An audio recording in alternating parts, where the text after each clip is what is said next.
Si l'on examine les premiers résultats de la révision de la directive, il y a des points positifs importants qui ont été engrangés. Le premier point positif, c'est que la valeur limite qui est proposée pour une des substances cancérogènes, qui est le chrome hexavalent, a été nettement réduite par rapport à ce que proposait au départ la Commission européenne. Et c'est que, normalement, pour 2019, la question des substances toxiques pour la reproduction va finalement être traitée dans la directive. Et donc ça, ce sont des points qui sont très positifs. Alors, il y a aussi des points qui sont moins positifs.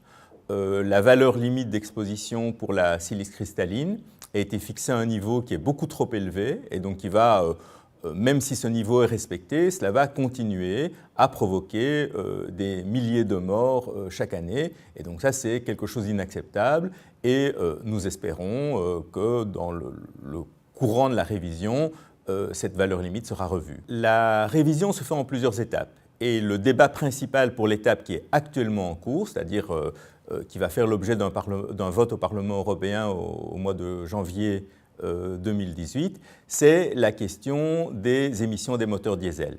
C'est une des émissions les plus importantes en matière de cancer professionnel. Donc il y a des millions de travailleurs qui sont exposés et chaque année, il y a des milliers de cancers qui sont provoqués par ces émissions.